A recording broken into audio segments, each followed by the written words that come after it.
ሊፈጠር የማይገባ ነገር ነው የተፈጠረው። ሲደክመን ማሰብ ያቅተናል። አንድ ሴት ልጅ ወለደች ማለት ህይወቷ አቆመ ማለት አይደለም። እንደ ትልቅ አግዝፈን የምንመለከተው ነገር ጭንቀት ይፈጥርብናል ውስጣችን። እናት ከሆነች በኋላ አንዲት ሴት ህይወቷ አበቃ ብሎ የሚያስብ ሰው ሞኝ ነው። የዛሬ ባለ ታሪካችን ምስራቅ አራስ ናት። ብዙ ሰዓታትን ካማጠች በኋላ በጣም ብዙ ህመም ካሳለፈች በኋላ በሰላም ወንድ ልጅ ተገላገለች። ይህች እናት እንግዲህ ከባሏ ሲሳይ ጋር ሆና በጣም ይናፈቀችው ይሄ ቀን ደረሰላት። በጣም ተደስታለች። ህመሟን ሁሉ ረስታለች። በሰላም ወደ ቤቷ ገብታለች። እነዛ የምጥ ሰዓታት ያለፉ እስከማይመስሉ ድረስ ነው እንግዲህ ሙሉ ለሙሉ ስሜቷ ወደ ደስታ የተቀየረው። ታዲያ እዚህ ጋር ልብ ማለት ያለብን የርግዝና ሰዓቷ በጣም ሰላማዊ ነው። ደስተኛ ሆና ነው ያሳለፈችው። ባሏ ሲሳይ የርግዝና ሰዓቷን ሁሉ ልክ የራሱ እስከሚመስል ድረስ የሷን ስሜት ተጋርቶት ነበር። ደስ ሲላት ደስ ይለዋል፣ ሲከብዳት የከበዳት ነገር ይከብደዋል፣ ሲያማት የሚያመመው እስከሚመስል ድረስ ነበር ስሜቱን የሚረዳው። በጣም መልካም ባል ነው፣ ሚስቱን የሚወድ ባል ነው። ዛሬ ደግሞ የልጅ አባት ሆኖ በጣም ተደስቷል። ታዲያ እነዚህ ሁለት ባልና ሚስቶች ሲሳይና ምስራቅ፣ ሲሳይ 31 ዓመቱ ነው፣ ምስራቅ 29 ዓመቷ ነው። ለሁለቱም የመጀመሪያ ልጃቸው ነው ይሄ ወንድ ልጅ። በደስታ ነው ልጃቸውን ይዘው ወደ ቤታቸው የገቡት። የርግዝና ጊዜዋም ሰላማዊ ነበረ። እዚህ ጋር እንግዲህ የምንመለከተው አንድ ነገር አለ። ይሄ ቀን የዛሬ ባል ታሪካችን ያደረጋት ቀን 6ኛ ቀን ነው።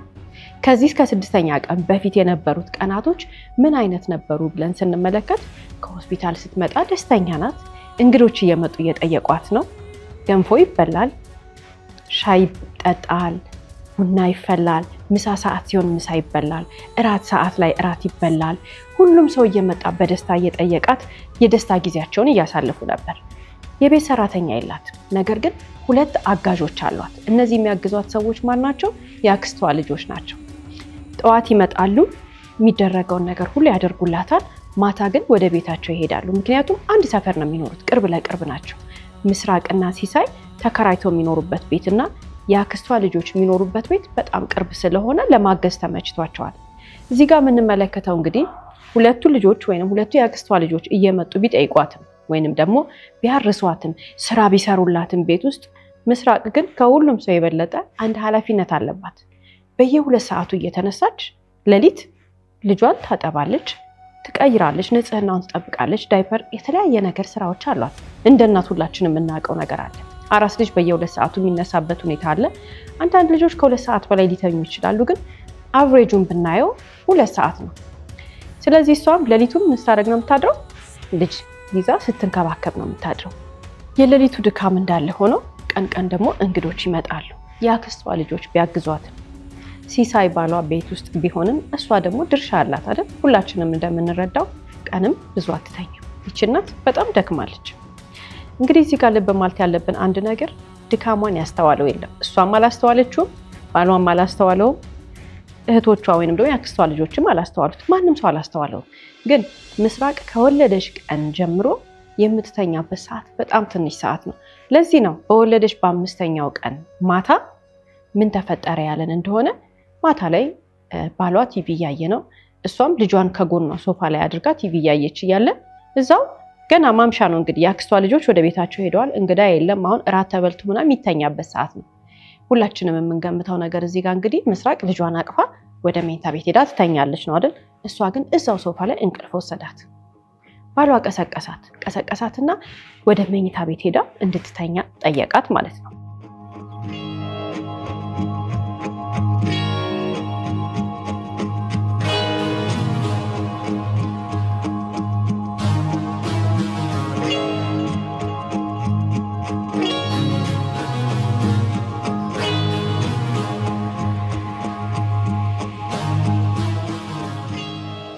ያለች ልጇን አነሳች።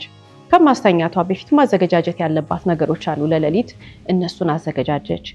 ዳይፐር፣ እዚህ ጋር መጠራረጊያ፣ እዚህ ጋር ማጠቢያ ምናምን የሚባሉ ሌሊት ሲነሳ የምታረጋቸው ነገሮች ሁሉ አስተካከለች። ከዛ በኋላ ባል መጣ፣ አገዛት አንዳንድ ነገር ማስተካከል፣ ሲሳይ ማለት ነው። ከዛ በኋላ ደህና ደሩ አላቸው። ለምን? ህፃኑ ከተወለደ ጀምሮ እሱ የሚተኛው ሶፋ ላይ ነው፣ ሳሎን። ደህና ደሩ አላቸው። እሱ ሶፋ ላይ ተኛ። እሷን ደህና ደሪ ብሏት በሩን ዘግቶ መጣ።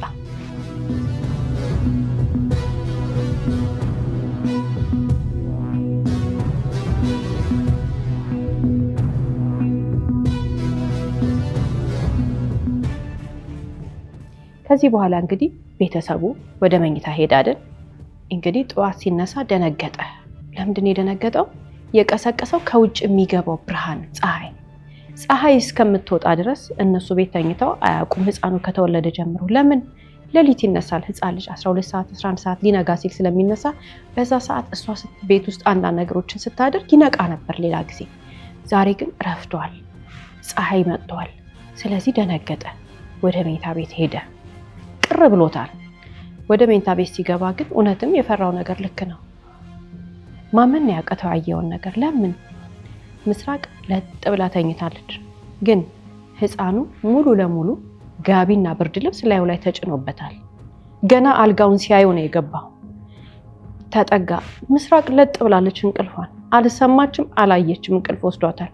ህፃኑ ልጅ ግን ሲገልጠው እውነትም ህይወቱ አልፎ ሞቷል።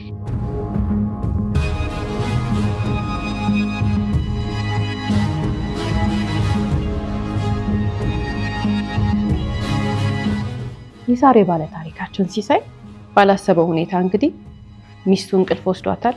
አራስ ልጁ ደግሞ ታፍኖ ህይወቱ አልፏል። ይሄ ግለሰብ ከዚህ በኋላ ለማድረግ ያሰበው ነገር ብቻውን አይደለም። ከሚወዳት የትዳር አጋሩ ከምስራቅ ጋር አንድ ላይ ሆነው ነው። እነዚህ ሁለት ሰዎች በዚህ ደቂቃ ለማድረግ ያሰቡት ነገር ግን እስከ ወዲያኛው የበርካቶችን ህይወት ቀይሯል። እነዚህ ሁለት ግለሰቦች የሞተው አራስ ልጃቸው የሞቱን ሁኔታ ወይንም ደግሞ የሞተበትን ምክንያት ለመሸፈን ለመደበቅ ብለው ያደረጉት ነገርና ፖሊስ መጨረሻ ላይ ያገኘውን እውነት በዛሬ ስለ ህይወት ፕሮግራማችን ይዘንላችሁ ቀርበናል። እስከ ፕሮግራማችን ፍጻሜ ድረስ አብራችሁን ቆዩ።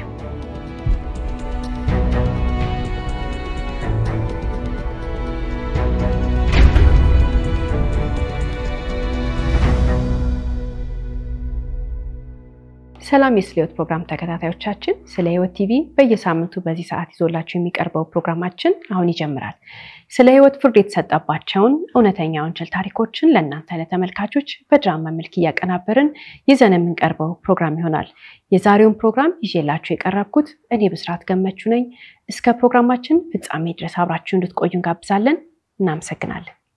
በአንዱ ቀን ጠዋት ሁለት ሴቶች መጥተው በር ያንኳኳሉ። የሚያንኳኩት ቤት የማንን ቤት ነው? የምስራቅና የሲሳይን ቤት ነው የሚያንኳኩት።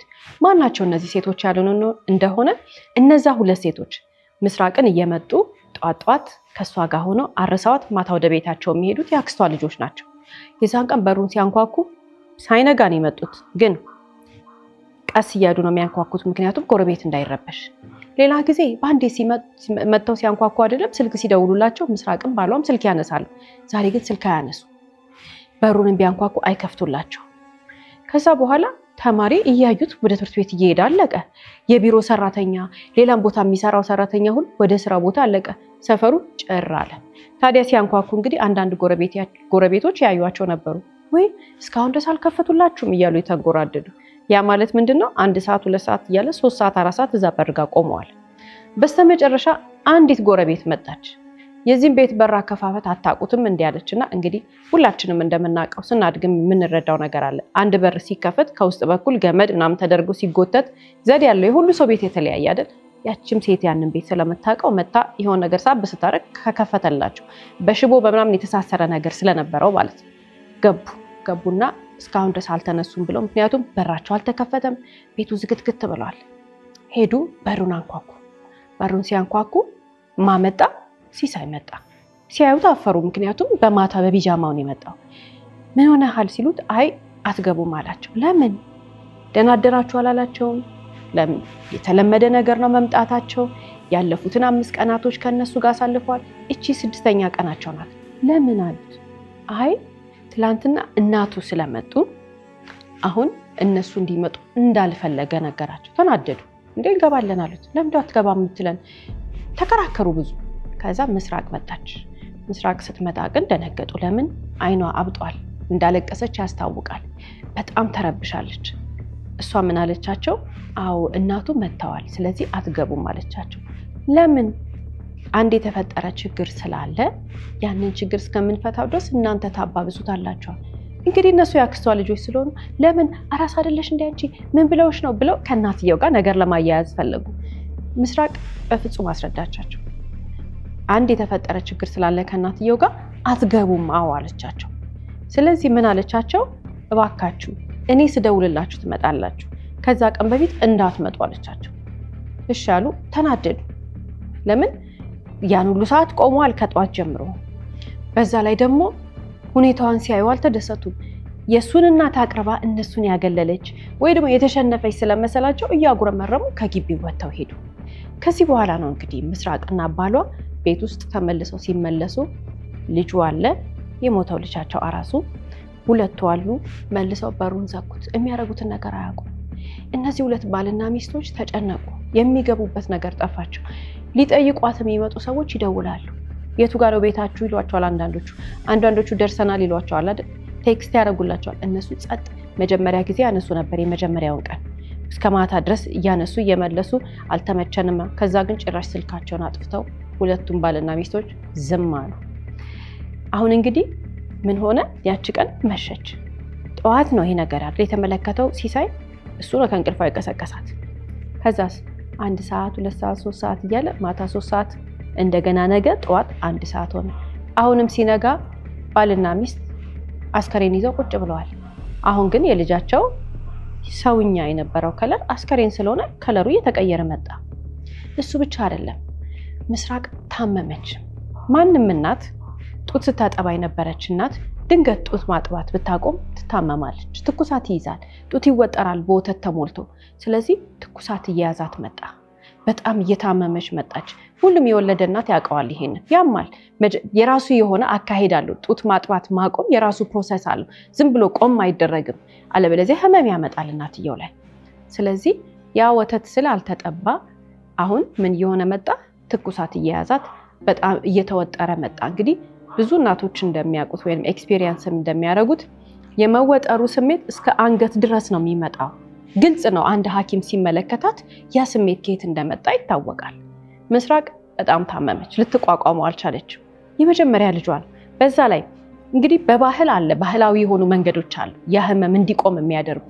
ትኩስ ውሃ እንደዚህ አድርጊበት፣ በዚህ መንገድ ወተቱ እንዲወጣ አድርጊው ይባላል። ግን ያንን ነገር የሚነግራትም ሰው የለም። ደንግጠዋል ሁለቱም። ስለዚህ ምን አደረጉ? ተያይዘው ወደ ሐኪም ቤት ሄዱ።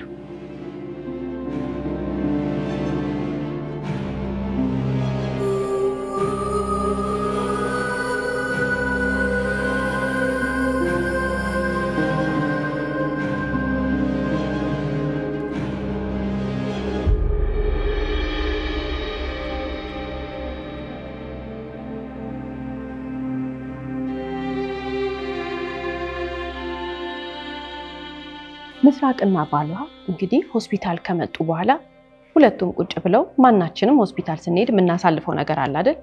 ከነርስ ጋር የሚያልፍ ጊዜ አለ። እሱን አሳለፉ። ሰላማዊ ናቸው፣ ያቋቸዋል። ቤቢ ደህና ነው ይሏቸዋል። ምክንያቱም ከቀናት በፊት እዚህ ሆስፒታል ነው ወልደው ሄዱት። ሰላም እያሏቸው ከዛ በኋላ ቁጭ ብለው ተራቸውን ጠበቁና ዶክተሩ ፊት ቀረቡ። ሲቀርቡ እንግዲህ ሐኪም ያውቃል ለምን ያህመም እንደመጣ ያውቃል። ጡት ካለማጥባት ወይንም ደግሞ ድንገት ስለተቋረጠ የመጣ ሐሳብ እንደሆነ ያውቃል። እስከ አንገቷ ድረስ ተወጥራለች። ጀርባዋ ሁሉ መንቀሳቀስ አቅቷታል። ትኩሳት ይዟታል። በርካታ እናቶች ይህን አይነት ነገር ያሳልፋሉ ጡት ማጥባት ሲያቆሙ። ታዲያ እንግዲህ ወዲያውኑ እሱ ተቆጣ። ለምን ማጥባት አቆምሽ? ምክንያቱም አላት። እሷ ስትገባ ሂስትሪዋ መጥቷል አይደል? እየገለጠ ቤቢ እኮ ጡት መጥባት የጀመረው የተወለደው ህፃን እዚህ ነው። ለምንድን ነው ያላጠባሽ? ለምን አቆምሽ? ይሄ እኮ ከዚህ የመጣ ነው አይደል ሲላት፣ አዎ አለች። ለምን አቆምሽ ሲላት፣ አይ እምቢ ብሎ ነው ህፃኑ መጥባት አለች። እንዴት? አይ እምቢ አላለች። ድንገት አቆም አለች። አልተዋጠለትም። አሁን ዶክተሩ እያደረገ የነበረው ምንድነው? አንዳንድ እናቶች እንዲህ አይነት ነገር ወይንም ደግሞ የማጥባት ፍላጎት ላይኖራቸው ይችላል ብሎ ስላሰበ ስለ እናት ጡት ጥቅም ይሄን ነገር መለማመድ እንዳለባት ምን አይነት ጉዳት እንዳለው ለልጁ ቀስ እያለ ሊያስረዳት ሲሞክር እሷ እየተናደደች መጣች። የፈለገችው ነገር አንድ ነገር ነው። ምንድነው? አሁን መድኃኒት ተሰጥቷት ከዚህ ቦታ መውጣት ነው የፈለገችው። ያ ነገር አልሆነም። ስለዚህ ምስራቅ እየተቆጣች ስትመጣ ባሏ መደንገጥ ጀመረ። ሐኪሙም እየተቆጣ መጣ። ሐኪሙም እየተበሳጨ መጣ። ሐኪሙ የምትለው ነገር ምንም አልተዋጠለት። የምትናገረው ነገር እያሾፈች ነው የመሰለው መጀመሪያ ላይ። ከዛ ግን ግራ ገባው። ምክንያቱም ህፃኑ እንደሌለ ትናገራለች። ከዚህ በኋላ አይጠባም በቃ ትለዋለች። ለምን ግራ ገባው ሐኪሙ። ከዛ ቀጥሎ ባልየውም ገባና መሃል ላይ አይ ለቤተሰብ ሰጥቼዋለሁ አለ። ለማ ቤተሰብ? ለራሱ ቤተሰቦች ክፍለ ሀገር ልኬዋል አለ። እንዴ የ6 ቀን ልጅ ዛሬ 6ኛ ቀን ነው ከተወለደ። የ6 ቀን ልጅ ለምን ሰጣችሁ? ግራ ገባው። ምክንያቱም ሰው የ6 ቀን ልጅ አይደለም የ1 ቀን ልጁንም በፈለገበት ቦታ የመስጠት መብት አለው ልጁን ያሳድግልኛል ብሎ ላመነው። እነዚህ ሰዎች ግን አነጋገራቸው ሁለቱም የሚናገሩት ነገር ልዩነት ይሄንን ሐኪም አንድ ጥርጣሬ ውስጥ ከተተው። ዝም አላለም። መድኃኒቱን አዘዘላት። ምክንያቱም መድኃኒት ነው የምትፈልገው። እሱ እንዴት አድርጋ በተፈጥሯዊ መንገድ መድኃኒት ሳትወስድ ይሄንን ህመም እንዴት አድርጋ እንደምታልፈው ሊያስረዳት ነበር የፈለገው።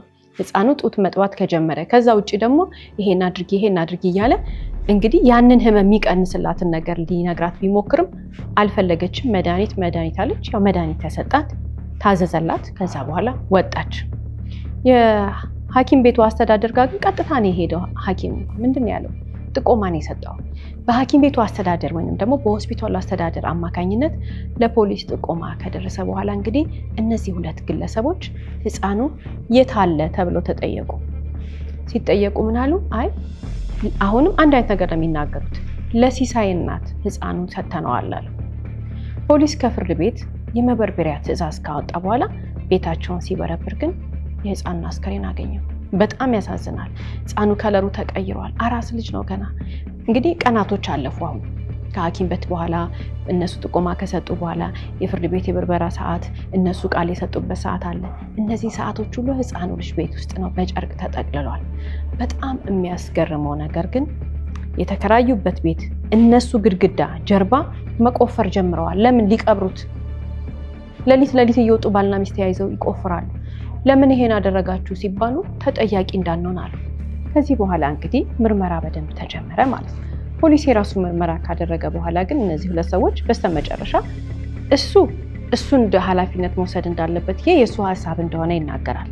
እሷን ብትሆን ይሄ የሷ ሐሳብ እንደሆነና እሷ ብቻ ተጠያቂ እንደሆነች ህፃኑም ደግሞ በብርድ ልብስ ታፍኖ የሞተበት ሰዓት ላይ እሷ እንደነበረች አጠገቡ ሲሳይ እዚህ ነገር ውስጥ እንደሌለበት እሷም ሲሳይን ለመጠበቅ ወይንም ደግሞ ነፃ ለማውጣት ትናገራለች። ሲሳይም እሷን ነፃ ለማውጣት ይናገራል። ግን በህግ ፊት እነዚህ ግለሰቦች ሁለቱም ነፍስ አጥፍተዋል። ነፍስ ካጠፉ በኋላ ደግሞ ምን አድርገዋል? ለመሸፈን ሞክረዋል። ስለዚህ በህግ አግባብ ተገቢውን ቅጣት ሲቀበሉ እኩል ዓመት ነው የተፈረደባቸው። ነገር ግን ማን ናቸው? ስራቸው ምንድነው? የት ነው ያደጉት? ቤተሰቦቻቸውና ማን ናቸው የሚለውን ስንመለከት ሲሳይ እንግዲህ የመጀመሪያ ዲግሪውን ከመንግስት ዩኒቨርሲቲ ካገኘ በኋላ ተቀጥሮ በኃላፊነት የሚሰራበት ቦታ ላይ በአግባቡ ጥሩ የሥራ ልምድ ያለው ስራውን በስነ ስርዓት የሚሰራ በጣም በጥሩ ውጤት ከዩኒቨርሲቲ ተመርቆ የወጣ ግለሰብ ሲሆን ለቤተሰቦቹ የመጀመሪያ ልጅ ነው።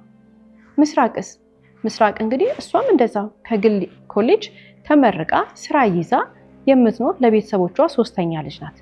ይህች ወጣት እንግዲህ ብዙ ሰዎች አሁን ለሁለት ተከፍለው የሚናገሩት ነገር አለ። አውቃ ነው ይሏታል። አውቃ ነው ማለት ህፃኑን ስላልፈለገችው ነው ያሉ ሰዎች አሉ።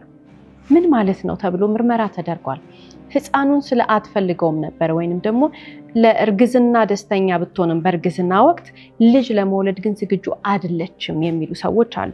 ያንን ያሉ ሰዎች ከምን ተነስተው ነው ብለን ይሄንን ነገር ለመመልከት ብንሞክር የምናገኘው መረጃ ምንድነው? አንዳንድ ሰዎች በስተመጨረሻ የእርግዝና ሰዓቷ ላይ ያገኟት ሰዎች አሉ ወይንም ዘመዶቿ፣ ጎረቤቶቿ ዛሬ የሚናገሩት እሷ አውቃን ያደረገችው ብሎ የሚያስቡት ሰዎች ማለት ነው። ምንድነው የተመለከታችሁት ሲባሉ ለምሳሌ ቤት ቀለም ታስቀባ ነበር። እሷ እንግዲህ ማናችንም ብንሆን ለመውለድ የተዘጋጀችነት የምታደርገው ነገር ነው። ቤት ቀለም ለማስቀባት ስትሞክር ወይንም ደግሞ ስትወስን ቀለም የሚቀባላትን ሰው ሰጣ ቀለሙ እንዲቀባላት እሷ ስራ መግባት ነበረባት። ለምን? ስራ አላት። ይህች ልጅ ልትወልድ ስትል ነው ስራ ያቆመችው። በዛ ሰዓት ግን ቀለሙን የቀባው ሰው አበሳጭቷት ነበር። ለምን? እሷ የምትፈልገው ቀለም አልተቀባም የሚሉ ሰዎች አሉ። ደስተኛ አይደለችም የሚለውን ለመግለጽ አይ እንደዚህ ስትሆን አይቻታለሁ አሉ። ከዛ ውጪስ ማንም አራስ ሴት በእኛ አገር በተለይ መጋረጃ አዲስ ማድረግ ምናምን የተለመደ ነገር ነው። አዲስ መጋረጃ አሰርታ ነበር ነገር ግን መጋረጃውን የሚሰቅልላት ሰውዬ አላመጣላትም ነበር አሉ። ይሄም ለአንዲት እናት ያን ያክል የሚያበሳጭ ነው ግን ለዚህ የሚያደርስ አይደለም። ሌላስ ምንድነው ያያችሁት የተባሉ እንደሆነ ትልቁ ነገር የተናገሩት ደግሞ መስሪያ ቤቷ የነበሩ ሰዎች ናቸው። ምስራቅ ቋሚ ሰራተኛ አይደለች። ጊዜያዊ ሰራተኛ ወይንም ኮንትራቷን ስትጨርስ ካልታደሰላት በስተቀር በቋሚነት አትሰራም ነበር። ስለዚህ ከመውለዷ ጋር ተከትሎ ኮንትራቷም እያለቀ ስለነበረ ስትመለስ አይታደስላትም የሚል ቅሬታ ነበራታው። ምናልባት ልጅ ባትወልድ ኖሮ በኮንትራት የምትሰራው ስራ ኮንትራቷ እየታደሰላት ልትሰራ ትችል ነበር። በጣም ቆንጆ ስራ ነበራት። ያ ስራዋ እንግዲህ ከባሏ የበለጠ ራሱ ደሞዝ እንድታገኝ የሚያረጋት ስራዋን ልጅ በመውለዷ ምክንያት ልታጣው ትችላለች የሚሉ አስተሳሰቦች አሉ። ግን ከወልዳ ከተመለሰች በኋላ ስራውን ታጣው ነበር፣ ኮንትራቷ አይታደስላት ነበር። አይታደስላትም የሚታወቅ ነገር የለም። ግን አይታደስም የሚል አስተሳሰብ ስላለ ከሌሎች የስራ ባልደረቦቿ ኤክስፒሪየንስ ተነስተው አይታደስም የሚል ግምት ስለነበራት ትበሳጭ ነበር ይላሉ የስራ ባልደረቦቿ። እነዚህ ሁሉ ነገሮች ተጀምረው በሰዓቱ ደግሞ አትተኛ፣ ምክንያቱም ቀን እንግዳ ታስተናግዳለች፣ ሌሊት ህፃን ቴኬር ታረጋለች አራሱን ልጅ። ከዛ በተጨማሪ ደግሞ የሚያግዛት ሰው ያንን ያክል ህፃኑን በመያዝ የሚያግዛት ሰው ከባሏ በስተቀር ሌላ ሰው አልነበረም። እንግዲህ ባል ደግሞ ምን ያህል ያግዛል እነሱ የራሳቸውን ያውቃሉ። እንቅልፍ አለመተኛት፣ ሰው ማስተናገድ፣ ድካሙ ካለው ለውጥ ጋር ተያይዞ ህፃኑን አትፈልገውም ነበር ብለው የሚናገሩ ሰዎች ብዙ ናቸው። ግን አንዳች የተረጋገጠ ነገር የለም። አንዳችም እሷን ፈልጋን ያደረገችው የሚባል ነገር የተገኘ ነገር የለም። አደጋ እንደሆነ ነው የታመነበት። ፖሊስ እርግጠኛ የሆነው ነገር የተፈጠረው ነገር አደጋ እንደሆነ ነው። ሁለቱ ግለሰቦች እንግዲህ ወደ ማረሚያ ቤት ከሄዱ በኋላ ከዚህ በኋላ ያለው ህይወታቸው ምን ይሆናል እነዛም በርካታ የእስር ዘመናት ጨርሰው ከወጡ በኋላ የሚመለከቱት ነው። ግን ድንገት አንዳቸው እንኳን በዛ ሰዓት ይሄንን ነገር ተናግረው ቢሆን ለፖሊስ በሰዓቱ በዛ ጊዜ ስልክ ደውለው ቢሆን ኖሮ የሁለቱም ህይወት በጣም ሌላ ቦታ ይሆን ነበር የሚሉ በርካቶች አሉ። ሁልጊዜም እንግዲህ ከታሪኮቻችን መጨረሻ ላይ ተነስተን የምናነሳቸው በርካታ ሀሳቦች አሉ። የዛሬ ባል ታሪኮቻችን የገጠማቸው ነገር እጅግ በጣም ያሳዝናል። ሁላችንም ብንሆን በላይፍ ሊገጥመን የሚችል ነገር ነው። እንግዲህ ከጥንቃቄ ጉድለት ነው ከተለያየ ነገር ነው ብለን እነዚህን ሰዎች ታሪክ ተመልክተን ሐሳብ ልንሰጥ እንችላለን። ግን አንድ የሚያስማማ ትልቁ ነገር ምንድነው? ሊፈጠር የማይገባ ነገር ነው የተፈጠረው ወይንም ደግሞ ሊሆን አይገባም ነበር ይሄ። በጣም ያሳዝናል። ህፃኑም ላይ ደረሰበት ነገር እነሱም ላይ ደረሰባቸው ነገር ከማንም በላይ ህፃኑ በጣም ያሳዝናል። እንግዲህ እነዚህን ሰዎች ተመልክተን ትልቁ ማየት ያለብን ነገር ግን ምንድነው የዚህ ሁሉ ነገር ኮዙ ምንድነው? ምንድነው ይሄንን ያክል ጥንቃቄ ስለማያደርጉ ነው? እንዴት እንደዚህ አርገው ያስተኛሉ? ለምን ብርድ ልብሱን አድርጋ እንደዚህ ያረገች? ለምን ሌላ አልጋ ላይ አላስተኙትም? ለሁሉም ነገር የሚያስፈልገው ነገር ግን የተረጋጋ አይምሮ ነው። ሁለቱም ትምህርት ቤት ሄደዋል። ሁለቱም እነዚህ ሰዎች የመጀመሪያ ዲግሪያቸውን ሰርተዋል። ዕውቀት ማነስ ነው ወይንም ደግሞ እንዲህ ስላላረጉ ነው ልንላቸው አንችልም። ምናነሳቸው በርካታ ወይም ልናገናዘብ የሚገባን በርካታ ነገሮች ግን አሉ። ደክሟታል፣ በጣም ደክሟታል። ተኝታ አታውቅም ማለት በሚቻል ሁኔታ የተረጋጋ እርግጥ ያለ 2 ሰዓት እኮ አትተኛም። አንዲት አራስ የወለደ ሰው ያውቀዋል ይሄንን የምታሳልፈውን ሰዓት ማለት ነው። ህመም ላይ ነች፣ ሰውነቷ ገና ነው። ምንም እንኳን በምጥም ቢሆን የወለደችው እንደወለደች መንቀሳቀስ ብትችልም ምስራቅ ሌላ ደግሞ ስቲች ምናምን ቃላት ቁስል አላት። ስለዚህ እዚህ ጋር መገንዘብ ያለብን አንድ ነገር አለ። እኛ ጋር እንዳይመጣ ይሄ ነገር ወደኛ እንዳይደርስ ስንል በተለይ አራስ ሴቶች እናቶች ልብ ማለት ያለባቸው በጣም ብዙ ነገር አለ። አንዲት አራስ ሴት እኮ ብዙ አይነት እንደዚህ አይነት አጋጣሚዎች ሊገጥሟት ይችላሉ ስንል ያለ ምክንያት አይደለም። እዚህ ጋር ምስራቅን ስንመለከታት እንግዲህ አትተኛም፣ ቀን ተነስታ እንግዳ ታስተናግዳለች፣ ኃላፊነት አለባት፣ አይምሮዋ በጣም ተወጥሯል፣ ሰውነቷ ስቲል ህመም ላይ ነው ያለው። እነዚህ ነገሮች ተደርበው ኃላፊነቷን በአግባቡ እንዳትወጣ አድርጓታል። እሷ ብቻ አይደለችም፣ ባሏን ቢሆን ደክሞታል። ሆስፒታል ከሷ ጋር ነበረ፣ ከዛ በኋላ ወደ ቤት መጣ። ብዙ ነገር አለ። እንደዚህ እኮ ድርድር አድርገን ብናየው እኮ ከጉልበት ስራ የበለጠ እጅግ በጣም አድካሚ ነገር ነው። ምክንያቱም አንድ ሰው የጉልበት ስራ ሲሰራ ቆይቶ መጥቶ ቀጥ ያለ ሰዓታት ይተኛል። ለምን 3 ሰዓት አይሆንም? ለምን 4 ሰዓት አይሆንም? ግን መስመር የያዘ ጸጥ ያለ እንቅልፍ ይተኛል። እንዴት የተቆራረጠ እንቅልፍ መተኛት እንዴት ከባድ እንደሆነ የምታውቀው የወለደች እናት ብቻ ናት። በቃ እንቅልፍ የሚባል ነገር የለም። ምስራቅ ግን ምንድነው? ቀን መተኛት ነበረባት። ልጇ ሲተኛ እኩል መተኛት ነበረባት። ልጆች ብዙ ጊዜ ሌሊት ባይተኙም ቀን ግን ለጥ ይላሉ ረጅም ሰዓት። የዛን ሰዓት እሷን ማብራ ለጥ ማለት ነበረባት አላለችም። ለዚህ ነው የተጎዳችው። ለዚህ ነው ጭንቅላቷ ማገናዘብ ያቃተው። እንዴት ይላሉ ሰዎች የህፃን አልጋ ለምን አታረግም? የህፃን አልጋ ለመግዛት አቅሟ ላይ ይችላል። የህፃን አልጋ ለማረግ ደግሞ አይ ህፃን ከእናቱ ጋር ነው መተኛት ያለበት ብለዋት ሊሆን ይችላል። ብርድ ልብሱን ለምን አርጋ ትተኛለች? ምን አርጋ ትተኛ? ለብቻዋ ለምን አለበሰችም? ብዙ ነገሮች አሉ የሚነሱ ሐሳቦች። እነዚህን ሁሉ ለማረግ ግን የሚያስፈልገው የተረጋጋ ጭንቅላት ነው። መጀመሪያ ለማሰብ ጭንቅላታችን መረጋጋት አለበት።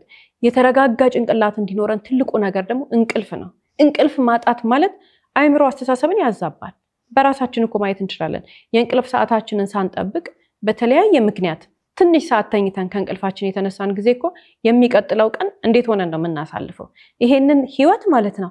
አሁን አንድ ቀን አንድ ሰው በሆነ አጋጣሚ ምክንያት ከሚተኛበት ሰዓቱ ተነስቶ ትንሽ ሰዓት ተኝቶ የሚቀጥለውን ቀን እንግዲህ ተዛብቶበት ይውላል አይደል? ለተከታታይ ቀናት እንደዛ መኖር ምን ማለት እንደሆነ መገንዘብ ነው። ይሄ ነው በርካቶች እናቶችን ብዙ አይነት እንደዚህ አይነት አጋጣሚዎች ውስጥ የሚከተው። ምናልባት ህፃን ላይ ሞትባቸው ይችላል፣ ግን ህፃናቶች ሊወድቁ ይችላሉ፣ ከእጃቸው ላይ ራሳቸው ሊወድቁ ይችላሉ። ብዙ ነገሮች ይገጥማሉ። አራስ ቤት የድካም ውጤት ነው። አንደኛው ትልቁ ምክንያት፣ ብዙ ምክንያቶች ሊኖሩ ይችላሉ፣ ግን የድካም ውጤት ነው። ሲደክመን ማሰብ ያቅተናል። ሲደክመን የምናረገውን ነገር አናቅም። ቀላል የሆነ መፍትሄዎችን ሁሉ ማበጀት እየቻልን ግን አይምሮአችን ስለሚዝል፣ ጭንቅላታችን ስለሚዝል፣ ጉልበታችን ስለሚዝል በዚህ ምክንያት ማስተዋል ያቅተናል። መፍትሄው ምንድነው? መፍትሄው የሚጀምረው ገና መጀመሪያ ላይ ነው። ልጅ ከመወለዱ በፊት ነው። ልጅ ከመወለዱ በፊት ታዲያ ለአንዲት እናት ሙሉ የሆነ ዕውቀት የሚያስጨብጣትን ነገር የሚሰጣት ነገር አለ እንዴ? ትምህርት ቤት ተምረናል? አልተማርንም። አንዳንዶች በጣም እድለኞች ናቸው። እናታቸው፣ አባታቸው፣ አክስታቸው፣ አያታቸው፣ አጎታቸው ይህንን ነገር ያስተምሯቸዋል። እድለኞች ናቸው እነሱ። ግን ያ አይነት ህይወት ደግሞ የሌለን ሰዎች አለን። ህይወትን እየተጋፈጥን፣ እናትነትን እየተጋፈጥን እያየነው እያሳለፍነው ብቻ እንድንማር ደግሞ የተገደድን ሰዎች አለን። በርካቶች ነን እንደዛ አይነት ሰዎች።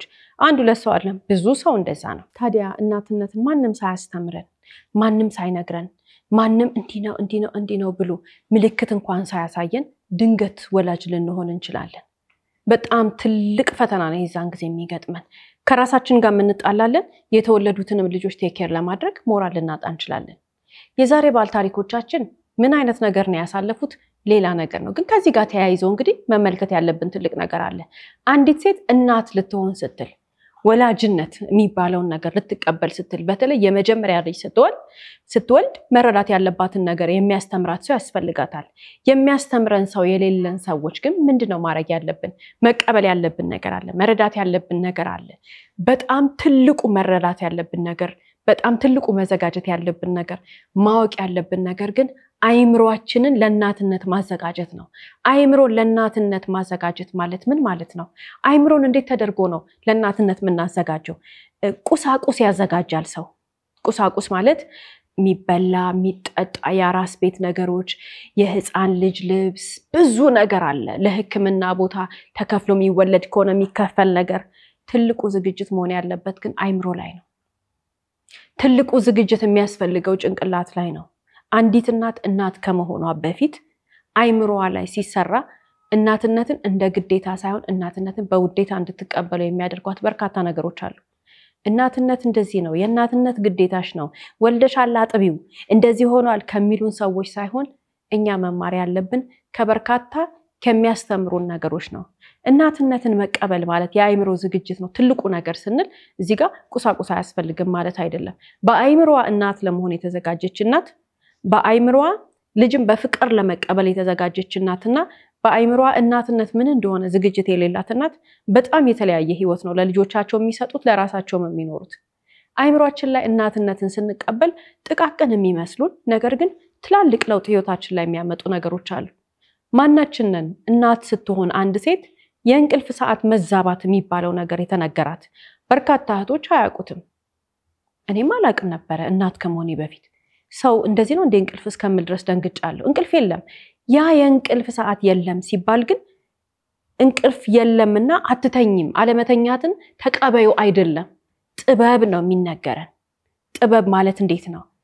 እናት ልጇ ለሊት ቴክ ኬር ይደረጋል፣ በየ2 ሰዓቱ ይነሳል፣ ትነሳለች ታጠባለች ታስተኛለች አይደል እሷ ግን እንዴት ነው የምትሆነው ልክ በጣም የሚገርም ነገር ነው ልክ እሷ ህፃኑን ቴክ ኬር እያደረገች ወይንም ልጇን ቴክ ኬር እያደረገች ትነቃለች ከእንቅልፏ በቃ ለምሳሌ ለሊት 8 ሰዓት ወይንም ደግሞ 9 ሰዓት ወይንም ደግሞ 7 ሰዓት ላይ ልጁ ከተነሳ ትንሽ ደቂቃ ናት እኮ 20-25 ደቂቃ ልትሆን ትችላለች ህፃን ማጥባት ከዛ በኋላ ማስገሳት ከዛ በኋላ መቀያየር ከዛ በኋላ ህፃኑን አቅፎ ሽሩሩ ብሎ ማስተኛት ነው አይደል ልክ ህፃን የሚተኛበት ቦታ ጋር ቁጭ ከተደረገ በኋላ ግን እናትየው አይኗን ጭፍን እንዳረገች እንቅልፍ አይወስዳት ነቅታለች ኦሬዲ ስለዚህ ምን ይሆናል አንድ 30 ደቂቃ 20 ደቂቃ እንደ ልምዳችን እንደ ሰውነታችን እንደ ማንነታችን ልክ አንዳንዶቻችን ስልክ እናያለን በዛ ሰዓት ስለዚህ እናት ልተኛ ብላ እንቅልፍ እንደያዛት ትንሽ ደቂቃ ቆይቶ ህፃኑ ወይንም ህፃኗ ድምጽ ያሰማሉ ይነሳሉ አሁንም እንደገና ደግሞ ትነሳና ያችናት ያንን ህፃን ልጅ ቴክ ኬር ታረጋለች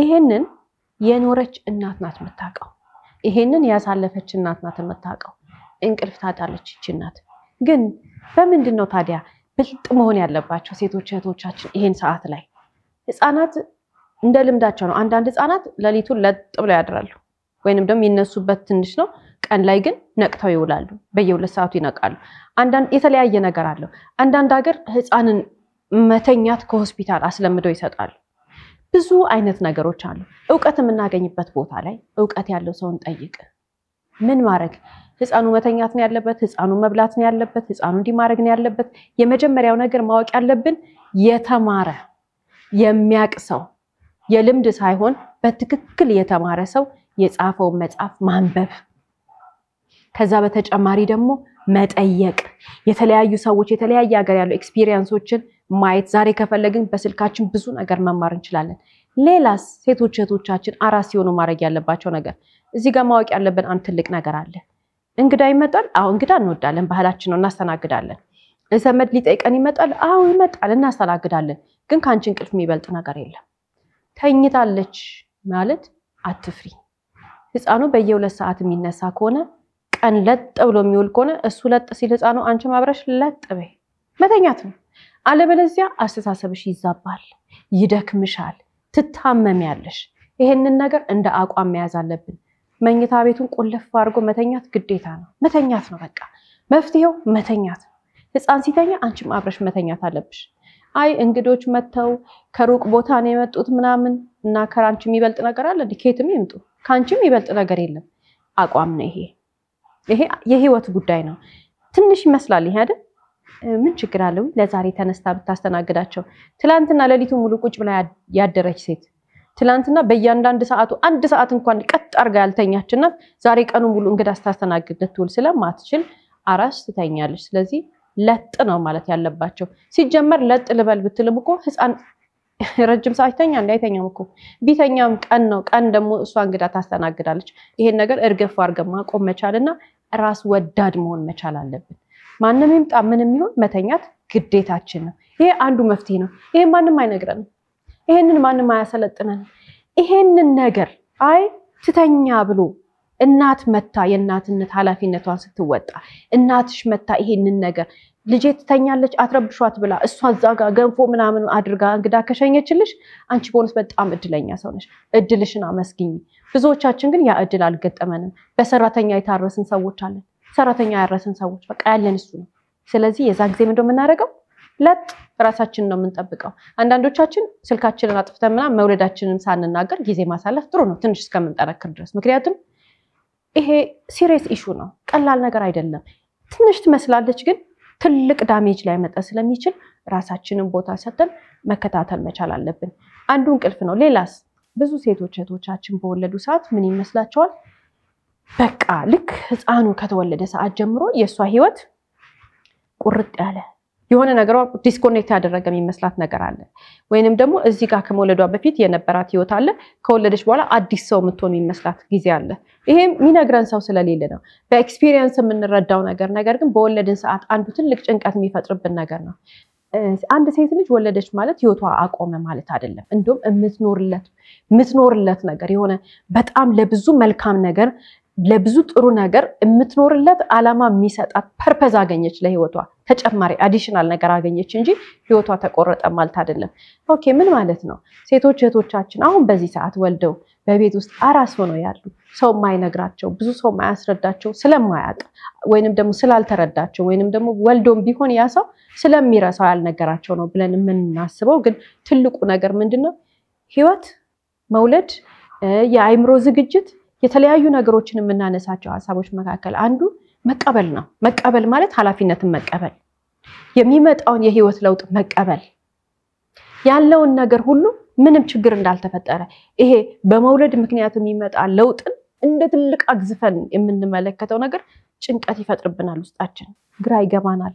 አንዳንድ ጊዜ እኮ አራስ እናት የቱ ጋር ምኑን ይዛ እንደምትይዘው የቱን እንደምትለቀው አይምሮዋ ላይ የሚመጡት ሐሳቦች ኔጌቲቭ ከመሆናቸው የተነሳ ውስጧ የሚፈጠረው ጭንቀት እጅግ በጣም ከባድ ነው። ትልቁ ነገር ግን ምንድነው? የድሮ ህይወቷንና እሷ የተለያዩ ይመስላታል። ይሄ ኖርማል ስሜት ነው። ሁላችንም እንደዛ ተሰምቶን ነበር ልጅ ስንወልድ፣ ግን አይደለም፣ ውሸት ነው። ይሄንን ግን የሚነግረን አልነበረም ያኔ። ስለዚህ አሁን ግን ለእህቶቻችን የምንላቸው ነገር ለእህቶቻችን የምናስረዳቸው ነገር ምንድነው? ስለወለድሽ የድሮ ማንነትሽ ጠፍቶ አዲስ የሚያስጠላ ማንነት አልተሰጠሽም፣ የለሽም። አንቺ ነሽ። እንደውም የተሻለች አንቺ ነው የምትሆኚ፣ የበረታች አንቺ ነው የምትሆኚ። ልጅ ልክ የወለድሽ ቀን ስጦታ ነው የተሰጠሽ። እዚህ ጋር መረዳት ያለብን ትልቅ ነገር አለ። እናት ከሆነች በኋላ አንዲት ሴት ህይወቷ አበቃ ብሎ የሚያስብ ሰው ሞኝ ነው።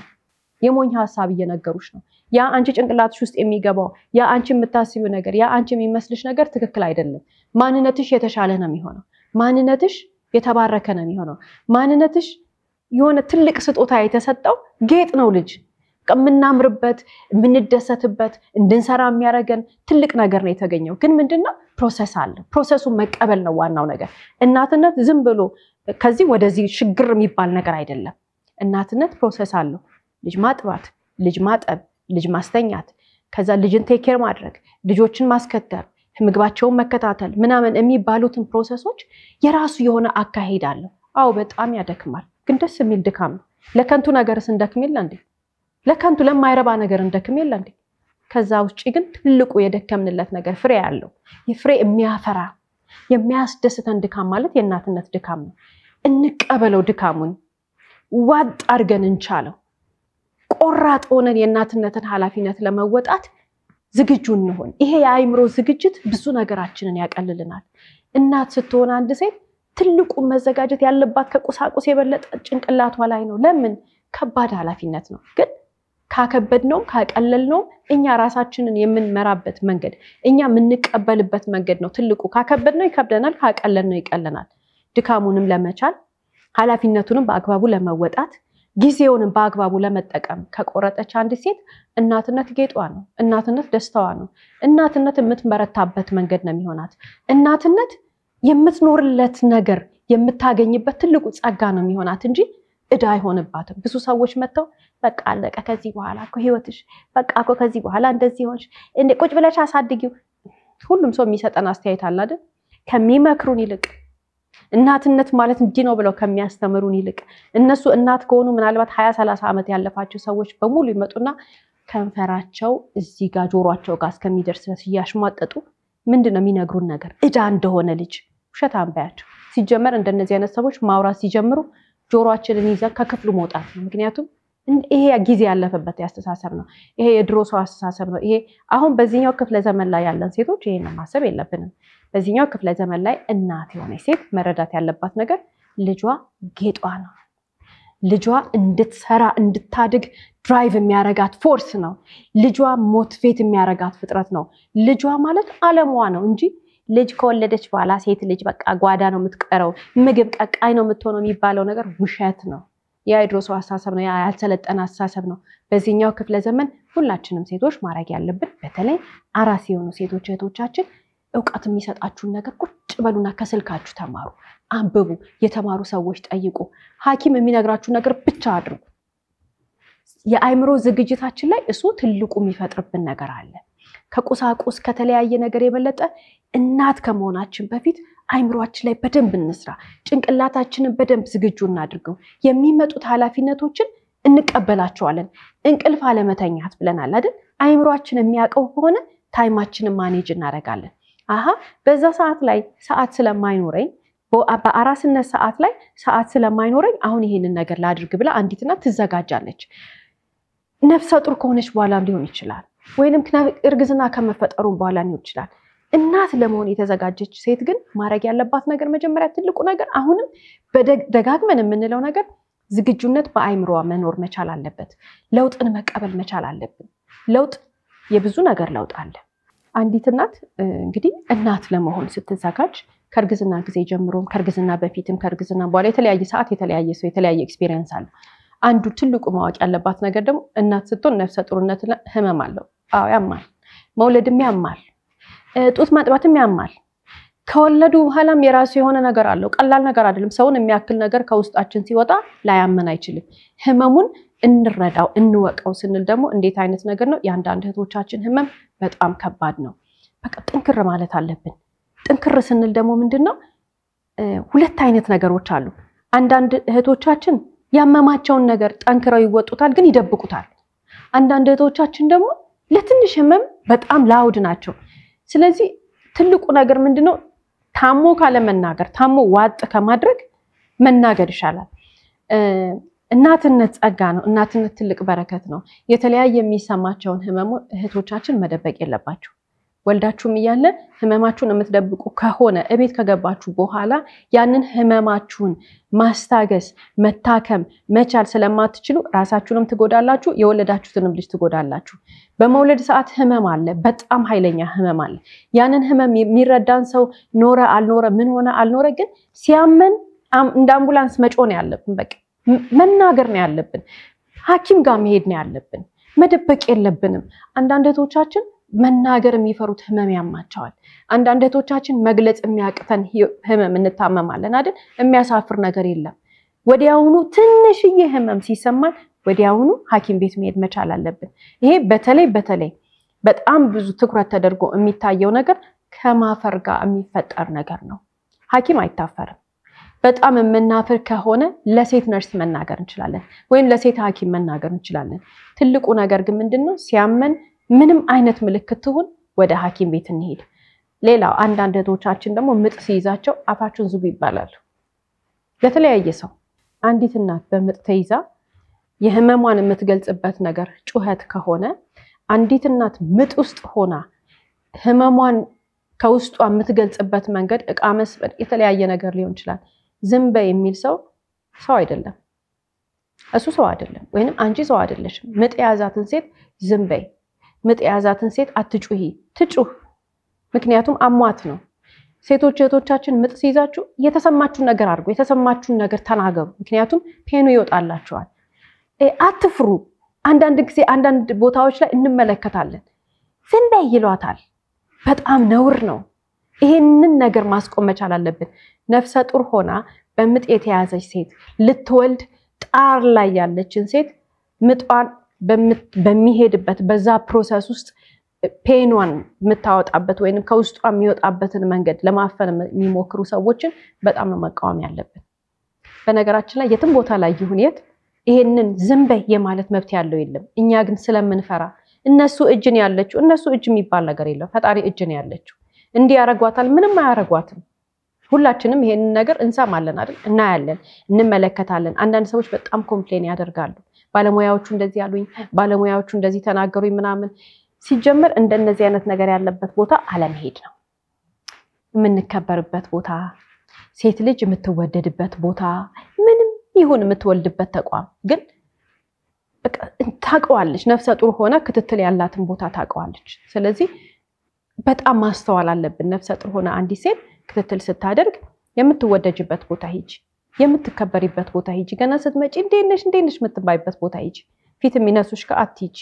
ምክንያቱም ምጥ ቀላል ነገር አይደለም። ምጥ ቀልድ አይደለም። የምጥን ህመም ዋጥ እንዲያረጉት እህቶቻችን ይገደዳሉ። አትዋጡት፣ አውጡት። መናገር፣ መጮህ፣ ማልቀስ የፈለገችውን ነገር ታድርግ። ህመሟ ይውጣላት ከውስጧ። ይሄንን ማፈን ማለት አውሬነት ነው። ዝም በይ እሱ ዝም ማለት ያለበት ወይም እሷ ዝም በይ የምትልሽ ናት ዝም ማለት ያለባቸው። አትፍሩ ሴቶች እህቶቻችን።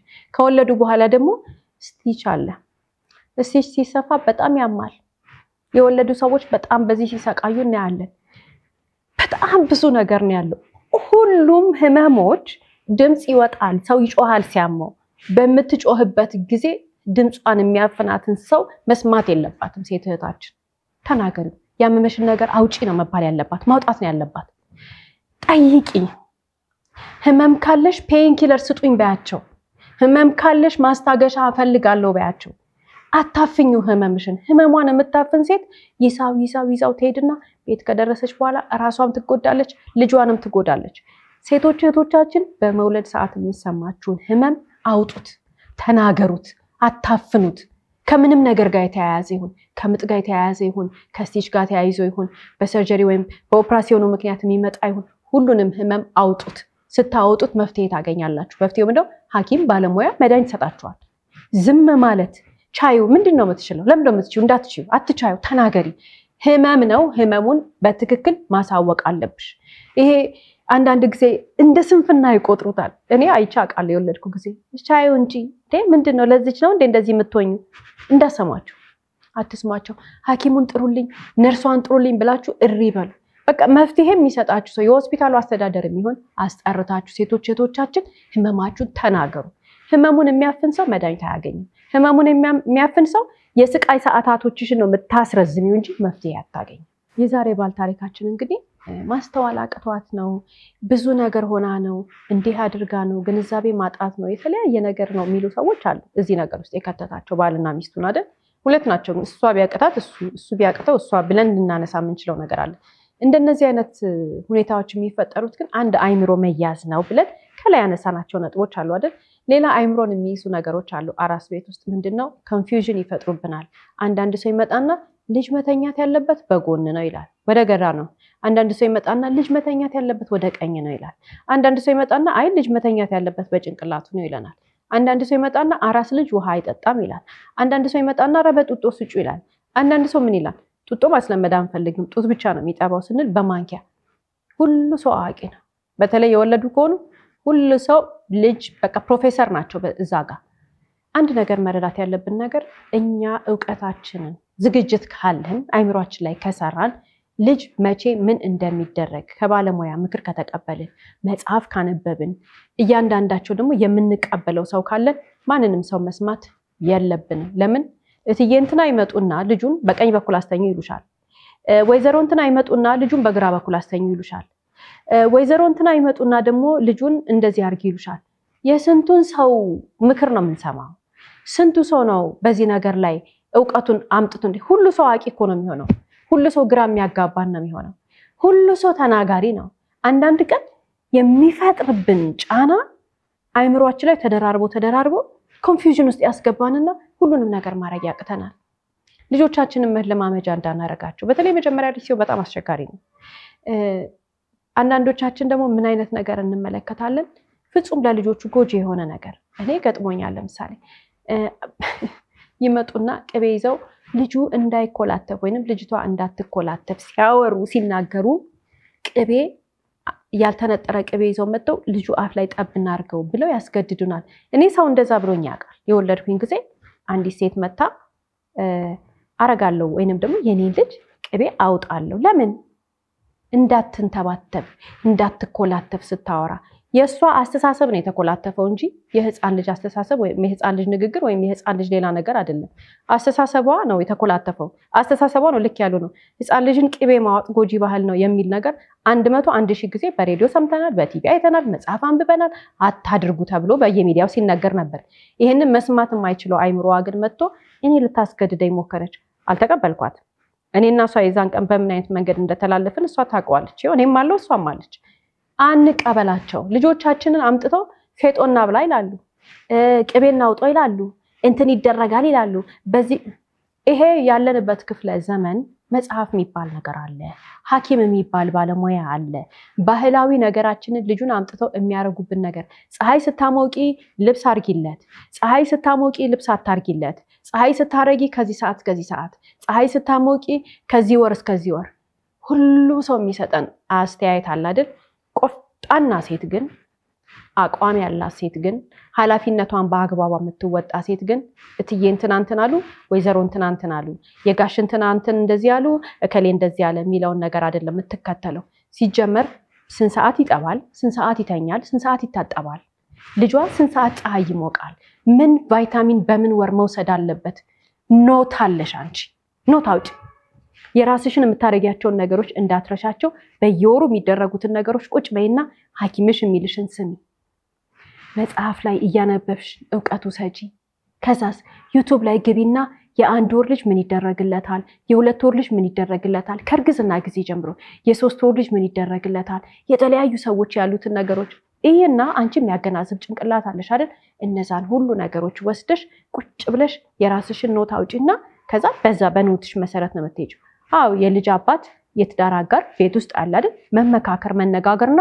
በራስ መንገድ መሄድ ይሄ የተምታታበት አስተሳሰብ ይዘው የሚመጡ ማአት ሰዎችን ባህላዊ የሆነው ጎጂ ባህል ነው ይሄንን አትከታይ አቋም ይኑርሽ የወለድሽውን ልጅ የተመጣጠነ ምግብ እንዲበላ በአግባቡ እንቅልፍ እንዲተኛ በአግባቡ እንዲታጠብ በአግባቡ አስፈላጊውን እንክብካቤ እንድምታረጊለት አንቺ የመጀመሪያ እናቱ ነሽ አንቺ እናቱ ወይንም ደግሞ አንቺ እናቷ ነሽ ይሄንን የምታረጊው ሲባል ደግሞ ውሳኔው ያንቺ ነው የመጀመሪያው ከዛ የትዳር አጋርሽ ነው አይደል ይሄንን ነገር ልብ ማለት መቻል አለብን ኃላፊነታችንን በአግባቡኛ ለመወጣት ዝግጁ ከሆነ እንክብካቤውን ሙሉ ለሙሉ ያረጋለሁ ብለን እናስብ ከሆነ ሌላ እንደዚህ አይነት ኮንፊውዥን የሚፈጥሩ ጎጂ ባህል ልማዶችንም አቮይድ ለማድረግ እንችላለን ማለት ነው አራስ ሴት እኮ ወደ ውጪ ስትወጣ ብረት ያዢ ብረት እዚህ ጋር አርጊ እንትን አርጊ ይሄን እነዚህ ናቸው ሴት ልጅ ስትረስ ፈጥረው ችግር ውስጥ የሚከቷት ነገሮች ጭልምልምልም ያረጉባታል አራስ ብርሃን አታይም ብለው እንዴት አይነት ስቃይ እንደሆነ በጣም አስቸጋሪ በሆነ ሁኔታ ቅቤ አምጥተው ትቀባለች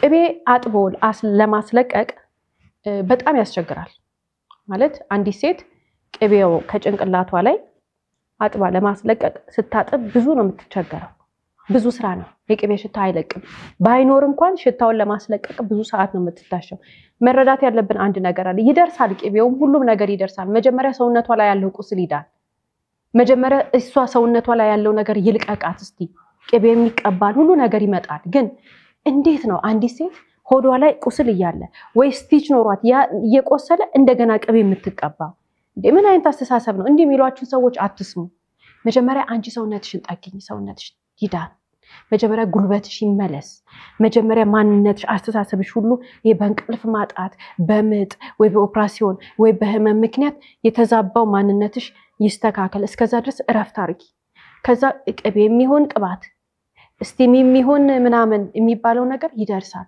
መጀመሪያ አንቺ ዳኝ መጀመሪያ አንቺ ወደ ራስሽ ተመለሽ መጀመሪያ አንቺ ጤነኛ ሁኚ ሁሉ ነገር ከዛ በኋላ ይደርሳል ሴቶች እህቶቻችን እንደነዚህ አይነት ነገሮች ናቸው እንግዲህ አንዳንድ እናቶች ኮንፊውዥኑ ስለሚገቡ የሚያረጉትን ነገር አያውቁም ያም ወደ ፈለገ ይጎትታቸዋል ያም ወደ ፈለገ ይጎትታቸዋል እቺኛዋ ተኝ ትላታለች እቺኛዋ ተነሺ ትላታለች ኮንፊውዥኑ ስለሚከቷቸው ምን እንደሚያረጉ አያውቁም ግራ ይገባቸዋል የአይምሮ ዝግጅት ስለሌለ ነው ሴቶች እህቶቻችን አንዳንዶቹ የእውነት ልጅ ይወድቅባቸዋል አንዳንዶቹ ልጅ በእንደዚህ አይነት እንደዛሬ ባል ታሪካችን ጉዳት ይደርስበታል አንዳንዶቹ ራሳቸውን ያጠፋሉ አንዳንዶቹ እስከ ወዲያኛው ድረስ የሚኖር ጭንቀት ይዛቸዋል የአይምሮ ጭንቀት ዲፕሬሽን ውስጥ ይገባሉ አንዳንዶቹ ሁሉን ነገር የሚያረጉትን ነገር እርግፍ አድርገው ከመተዋቸው የተነሳ ከመውለዷ በፊት ምን የመሰለ ስራ የምትሰራ የተማረች ሴት ነገሯን ጥቅልልል አርጋ ዘግታ ቤት ውስጥ ትደበቃለች በዲፕሬሽን ምክንያት ይሄ በመውለድ ሰዓት የሚፈጠር ዲፕሬሽን በመውለድ ሰዓት የሚመጣ ጭንቀት ምን ከምን እንደምናረግ ግራ ሲገባን የሚፈጠር ነገር ለአንዲት እናት ቀላል የሚባል ነገር አይደለም ህይወቷን እስከ ወዲያኛው ድረስ የመቀየር ኃይል አለው ብዙ ነገር ሊመጣ ይችላል ህፃኑ ላይ ብዙ ነገር ሊፈጠር ይችላል እሷ ላይ ግን አንድ ነገር መረዳት መቻል አለብን አይምሮአችን ቀድሞ የሚያውቀው ከሆነ ጭንቀትም ዲፕሬሽኑ ምን ሁሉ ነገር ቀስ ያለ እየተስተካከለ ይሄዳል እዚህ ጭንቀት ስሜት ውስጥ እዚህ ድባቴ እዚህ ዲፕሬሽን በቃ በጣም የሚያስፈራ ስሜት ውስጥ ሆኖ ከአራስነት በኋላ እኮ የሚለቅ ነገር ቢሆን መልካም ነው ግን በርካታ ሴቶች እህቶቻችን ዘመናቸው በዛ አልፏል ህይወታቸው በሙሉ እዛ ውስጥ ቀርቷል በቃ መውጣት ያቅታቸዋል ከዛ ውስጥ ለምን መረዳቱ ስለሌለ ዛሬ ግን እናነባለን ዛሬ ግን እንማራለን ዛሬ ግን የተለያዩ ፕሮግራሞችን እንመለከታለን ዛሬ ግን ራሳችን ሰርች አድርገን ብዙ ነገር ስለምንመለከት ብዙ ነገር ስለምናይ ይሄ ነገር ራሳችን ላይ እንዳይደርስብን ብዙ ጥንቃቄ እናደርጋለን በርካታ ሴቶች እህቶቻችን አራስ ሆነው ራሳቸውን ያጠፋሉ እኛ ሀገር ብቻ አይደለም ዓለም ላይ በርካታ ሴቶች እህቶቻችን በአራስነት ጊዜ ያዛቸው ዲፕሬሽን እድሜያቸውን ጨርሶታል ስንል በጣም ብዙ ማስረጃ ማምጣት እንችላለን ማጥናቶች ይሄን ያመላክታሉ ለምንድን ነው ግን እንደዛ የሚሆኑት ቀድሞ የአእምሮ ዝግጅት ስለሌለ ነው ስለዚህ ሴቶች እህቶቻችን መረዳት ያለባቸው ነገር ከመውለዳችሁ በፊት ያለው ማንነታችሁ ሊያብብ ልጅ ስትወልዱ ማለት ነው ሊበዛ ጸጋ ሊሆን በርካታ ነገር ሊሆን ይችላል ልጅ መውለድ ወደ ኋላ ሊያስቀራችሁ ልጅ መውለድ ማንነታችሁን ቆርጦ ሊጥለው ምናምን አይደለም ስንል በርካታ ሰዎችን ደግሞ እስቲ እንመልከታቸው ልጅ ወልደው በጣም ብዙ ልጅ ለዛው አንድ ሴት ትወልዳለች ብለን በቃ ልንገምት ማንችለው አይነት ልጅ አለ አይደለ ከብዛቱ የተነሳ 10 ልጅ ሊሆን ይችላል 12 ልጅ ሊሆን ይችላል 14 ልጅ ሊሆን ይችላል አንድ ሴት ወልዳ ልጆቹን አሳድጋ ስራ ሰርታ ይኖረች ብዙ እናቶች አሉ እሺ እንተውና አሁን ባለው ጊዜ እንኳን በርካታ ሴቶች እህቶቻችን ልጆቻቸውን ወልደው እዚህ ጋር ልጅ ያሳድጋሉ በጣም በስነ ስርዓት እዚህ ጋር ደግሞ ስራቸውን ያስኬዳሉ ለምን ስለተቀበሉት ሌላ ነገር የለውም ትኩረት ያደረጉት ነገር የተመለከቱት ነገር ያዩት ነገር በሙሉ እነሱን በዚህ መንገድ የሚያጠነክራቸው ነገር ስለሆነ ነው አልባሊ ጎጂ ባህል የሆኑ ወለድሽ በቃ እኮ ከዚህ በኋላ አለቀልሽ የሚል ሰው ሳይሆን ልጇን ሞቲቬት እንዲያደርጋት ልጇን አንድ ወደ ስራ የሚገፋት ፎርስ አድርጋ የምታስብ እናት እንድትሆን የሚያደርጋትን ነገሮች ነው የምትሰማ ብዙ ነገር መጠንቀቅ መቻል አለብን ከምላስ እንጠንቀቅ ምላስ ማለት ዲስከሬጅ የሚያደርገን ሰው አንዳንድ ሰው እህቶቻችን ልክ ሲወልዱ በጣም የሰውነት ሳይዛቸው ይጨምራል እንኳን ጨመረ እንኳን ብልት ታረክሽ እንኳን ወፍራልሽ ቀስ ብለሽ ታጠፊዋለሽ በቃ ምንም ነገር የለውም ወፈርሽ አልወፈርሽ ከሳሽ አልከሳሽ ሰውነትሽ ቅርጽ ተቀየረ አልተቀየረ አንቺነትሽ ውስጥሽ ነው ያልተቀየረው ሰውነታችን ሲወፍር ለምን ነው እናደደው ወልደን ሰውነታችን ወፈረ ሳንወልድም ወፈረ ሰውነታችንን እኛ እንወደዋለን አይደል እናንተና አይተው ስለሚተረሙ አዩ አላዩ አንቺ ምን አስጨነቀሽ ዋናውን ነገር መረዳት ያለብን ነገር በተለይ ሴቶች እህቶቻችን አራስ ቤታቸውን በትክክል እንዳያልፉት እንዲፈሩ ምናረጋቸው ወይኔ በልታ ምን አከለች ወይኔ ወፍራ ምን አከለች ይላሉ እንኳን በላች እንኳን ወፈረች ልጅ የሚያክል ነገር እየመገበች ነው ልጅን የሚያክል ነገር እያጠባች ነው ያለችው ላትወፍር ነው እንዴ ታዲያ ወፈረች እንኳን ወፈርሽ ስትፈልጊ ነው አንቺ መትከሽ ስታምኝበት አንቺ ጥሩ ነው ብለሽ ስታምኝ ትከሻለሽ አሁን ግን አራስ ነሽ ግጥም አርገሽ በደንብ አርገሽ ተኝ በደንብ አርገሽ አጥቢ ይሄ ነው መባል ያለበት ታዲያ ወፍራ በሽታ ላይ ትወድቃለች በእውነት እሱን እሷ ታውቃለች እሱን ለራሷ እሷ ታውቃለች እኛ ግን ምላሳችንን እንሰብስብ በርካታ ሴቶች እህቶቻችን በዚህ ሲሳቀቁ እንመለከታለን ሴቶች እህቶቻችን በሰውነት ለውጣቸው መደንገጥ የለባቸው ዛሬ በጣም ብዙ ነገር ማድረግ ይቻላል ሰውነታችን ካልወደድ ነው ተቆርጦ ይጣላል ምንም ዋናው ነገር እኛ ውስጣችን ጠንካራ መሆን ያለበት እኛ ውስጣችን ህይወታችንን በአግባቡ መምራት ነው ያለብን ምንም የሚያስፈራ የሚያስደነግጥ ሰውነት የተበላሸ ብለን ምንሸማቀቅበት ዘመን ላይ አይደለንም እንኳን የዚህ ጊዜ ልጆች ሆነን ይያልን በጣም ብዙ ቴክኖሎጂዎችን መመልከት እንችላለን አንቺ የዛሬን የአራስነት ጊዜሽን እንክት አርገሽ በልተሽ ጣጣተሽ ልጅሽን በስነ ስርዓት አጥብተሽ በስነ ስርዓት ቴክ ኬር አርገሽ እንቅልፍሽን ትኝት ብለሽ ጊዜሽን መጀመሪያ በሰላም አሳልፊ ከዛ በኋላ ለውፍረቱ ካለቀ በኋላ አራስነት ካለቀ በኋላ ከጠነከርሽ በኋላ ታስቢበታለሽ በኤክሰርሳይዝ ነው ወይስ ቴክኖሎጂ ተጠቅመሽ ነው እሱ ያንቺ ውሳኔ ነው ግን የማትፈልጊው ሰውነት ይጠፋል ያልወደድሽው ውፍረት ይሄዳል አንዳንድ እህቶቻችን የወለድን ሰዎች ተመልክተናል አይደል ሆድ በጣም ይጠቁራል የሚያስፈራ ጥቁረት ነው የሚጠቁረው በዛው የሚቀር መስሏቸው ሴቶች እህቶቻችን ድንግጥ ይላሉ የሚነግራቸው ሰው ላይኖር ይችላል ሁሉ የሰውነት ለውጥ ይስተካከላል የማይስተካከል ነገር የለም የማይስተካከለው የማይታረመው በመውለድ ምክንያት የሚፈጠር አንድ ነገር ብቻ ነው እሱም አይምሮአችን ላይ የሚፈጠር ህመም አይምሮአችን ላይ የሚፈጠር ዲፕሬሽን አይምሮአችን ላይ የሚፈጠር ያልሆነ ኢንፎርሜሽን ብቻ ነው ማይቀየረው ሌላው ነገር በሙሉ የሚስተካከል ነው መውለድ ጌጥ ነው መውለድ መታደል ነው መውለድ ስጦታ ነው ፈጣሪኮ ዓለም ላይ ሁለት አይነት ጾታ ነው የፈጠረው በሰውም ይሁን በእንስሳ ሁለት አይነት ጾታ ነው ያለው ሶስት አይነት ጾታ የለም አይደል ሁለት አይነት ጾታ ነው ያለው አንድ ወንድ ነው አንድ ሴት ናት ታዲያ ፈጣሪ ደግሞ ሴትን ሲባርካት አምኗት ልጅን የሚያክል ነገር እንድትሸከም ለሴት ልጅ ከሆነ የተሰጣት ስፔሻል ልጅ ማለት ነው የሚያስገርመው እኮ ፈጣሪ እኮ ልጁ ከሆድሽ ከወጣ በኋላ ልጅሽ ከተወለደ በኋላ ዛሬ ተወልዶ ነገ ስራ እንደማይኬድ ስለሚያውቅ እንድትጨነቅ እንኳን አንዲትን ሴት አልፈለገም ፈጣሪ። የሚበላ ነገር እሷን መብላቷ ስለማይቀር የምታጠጣው ነገር ከሰውነቷ ነው የሰጣት። እንዲህ አይነት ረቂቅ ተፈጥሮ ያለን ሴቶች ነን። ፈጣሪ ሲፈጥረን እኛን በጣም ውብ አድርጎ የፈጠረን ዜጎች፣ እኛን ውብ አድርጎ የፈጠረን ፍጥረቶች እንዴት ነው መውለድን ጸጋን የሚያክል ነገር መውለድን የሚያክል በረከት ያለውን ነገር እንደ ዕዳ እንድትቀበዩ የሚያደርግሽ አስተሳሰብ ላይሽ ላይ የምትጭኙ የሚነገርሽ ኢንፎርሜሽን ውሸት ነው። ፈጣሪ በጣም ስለሚያምነን ነው እኛን ሴቶችን ልጅን የሚያክል ነገር ከሆዳችን እንዲወጣ እንድንሸከም እንድናጠባ እንድናሳድግ አደራ ብሎ ስጦታ ይሰጠን። ያ ትልቅ ስጦታ ነው። መውለድ ጌጥ ነው።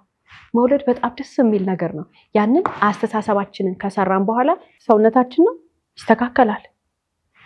ስራችንን እንሰራለን፣ ኃላፊነታችንን እንወጣለን። ልጆቻችን በዙ ይብዙ የፈጣሪ ስጦታዎች ናቸው። ብዙ ልጅ ነው ያለሽ ይኖርሽ እንኳን ወለድሽ። ይሄንን ከፈጣሪ የተሰጠንን ውብ ነገር፣ ይሄ ከፈጣሪ የተሰጠንን መልካም ነገር፣ ይሄ ከፈጣሪ የተሰጠንን ጸጋና በረከት ተቀብለ ነው እኛ ሴቶች ልጆቻችንን በአግባቡ ኃላፊነታችንን ተወጥተን ስናሳድግ ትልቅ ነገር እኮ አለ። መባረክ፣ ልጅ ስለመጣ መባረክ የሚባል ነገር አለ። ልጅን ኃላፊነት ተቀብለን አደራችንን እሺ ብለን ከፈጣሪያችን ወስደን ስለተንከባከብን መባረክ አለ፣ በረከት አለ።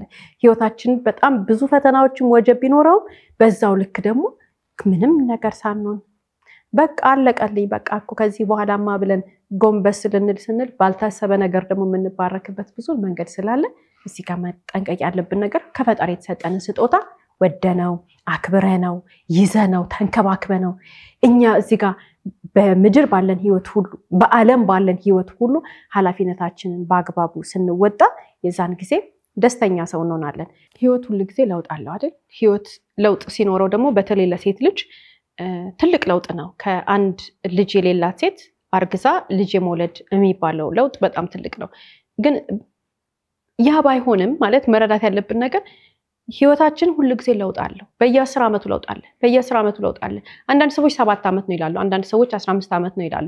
እኔ በየ10 ዓመቱ በሚለው አምነዋለሁ። ምክንያቱም ለውጥ አለ። በቃ እድሜያችን በ10ዎቹ በ20ዎቹ በ30ዎቹ በ40ዎቹ በ50ዎቹ በ60ዎቹ 70ዎቹ 80ዎቹ እያልን የምንኖረው ህይወት የተለያየ ነው። ያንን ለውጥ በክብር መቀበል ሰላም ይሰጠናል። ስለዚህ 20ዎቹ ድምቅ አድርገን እናሳልፋለን፣ 30ዎቹን ደግሞ ድምቅ አድርገን እናሳልፋለን፣ 40ዎቹንም ድምቅ አድርገን እናሳልፋለን፣ 50ዎቹንም 60ዎቹንም 70ዎቹንም እያሳመርናቸው የእድሜ ክልላችንን የምንሄደው ምን ስንሆን ነው? መቀበል ስንችል ነው። መቀበል በጣም ትልቅ ነገር ነው። እድሜ እየጨመረ ሲመጣ ኃላፊነትም ከፍ እያለ ይመጣል። ይሄ የተፈጥሮ ህግ ነው። ይሄን የተፈጥሮ ህግ መረዳት የቻለች ሴት እናትነቷን በጸጋ ነው የምትቀበለው። ታሽሞነሙነዋለች፣ ታሳምረዋለች፣ ታስጌጠዋለች። ሁሌ ልጅ ሆኖ መኖር በጣም ነው የሚያስጠላው። ሁሌ እንደ ልጅ አክት እያደረጉ መኖር በጣም ነው የሚደብረው። ወይንም ደግሞ አንቀበለውም። የምንፈልገው በእድሜያችን እድሜያችንን መስለን ስንኖር ነው። ታዲያ ሁሉ ነገር በጸጋ የሚቀበል ሰው እዚህ ጋር ፉክክር ውስጥ ስለማይገባ ነው በሰላም የሚኖረው። ሴት እህቶቻችን የሰው ማየት ካቆምን ከቀኝም ከግራም ያለውን ሳይሆን የራሳችንን ህይወት ብቻ የምናይ ከሆነ የራሳችንን በረከት ብቻ የምንቆጥር ከሆነ የራሳችንን ጸጋ ብቻ የምናይ ከሆነ የራሳችንን ህይወታችን ላይ ያለንበትን ደረጃ ያለንበትን እድሜ ክልል ያለንበትን ነገር የምንቀበል ከሆነ እንትናንም ሳናይ ህይወታችንን የምንመራ ከሆነ ደስተኛ ነው የምንሆነው። ይሄ በተለይ ከመውለድ ጋር በጣም የተያያዘ ነገር ነው።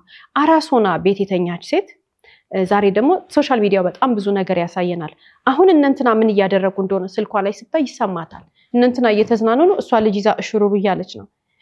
ይሄን አስተሳሰባችንን ካላስተካከልን በስተቀር ኃላፊነታችንን በተለይ በእናትነት ላይ እንጣለዋለን፣ አንወደውም፣ እንናደዳለን፣ መከራ ይመስለናል። አንዲት ሴት ቤት ቁጭ ብላ ልጇን ማሳደግ በረከት እንደሆነ የምታውቀው መቼ ነው? ልጆቿ ካደጉ በኋላ ነው። ልጆቿን በሰዓቷና በጊዜዋ ሰጥታ ለልጆቿ ታይሟን ኢንቨስት አድርጋ የኖረች ሴት ልጆቿ ባደጉ ሰዓት ደስተኛ ናት። አለበለዚያ ግን በኋላ ትቆጫለች። ይሄን ያላደረገች ሴት ለምንድን ነው?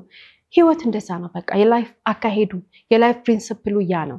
ግን እዚህ ጋር መረዳት ያለብን ነገር ወልደው ልጆቻቸውን ቴክ ኬር እያደረጉ ያሉ እናቶች አራስም ይሁን የስራ ጊዜያቸውን ቤት ውስጥ ሆነው የስራ ጊዜያቸውን እስከሚደርስ ድረስ ልጆቻቸውን እየተንከባከቡ ያሉ ሴቶችም ይሁኑ ልጆቻቸውን ትምህርት ቤት እስከሚገቡ ድረስ ለማሳደግ ቤት ውስጥ ሆነው ያሰቡ እናቶችም የትኛውም ጊዜ ላይ ያሉ እናቶችም ቢሆኑ የሰው አይተው ውጭውን አይተው የሚደነግጡ ከሆነ እነሱ የተጎዱ እነሱ የቀረባቸው የውጭው ዓለም የሮጠባቸው የሚመስላቸው ሴቶች እህቶቻችን ያስተሳሰባችን አለመስተካከል የተነገረን ኢንፎርሜሽን ውሸት መሆን ለህይወት ማለትም በእድሜያችን የሚመጣ ለውጦችን የመቀበል ችሎታችን አለመዳበሩ ወይንም ደግሞ የተሰጠን ኢንፎርሜሽን የተሰጠን መረጃ የምናቀው ስለ ህይወት ያለን አመለካከት የተሳሳተ ስለሆነ ነው እንጂ እያንዳንዷ በህይወታችን የምናደርጋት ነገር በሙሉ ለዛሬ የምናደርገው ነገር ልክ ነው ለዛሬ የምናደርገው ነገር ዛሬ የቻልነው ነገር ነው አንቺ ቤት ውስጥ ተቀምጠሽ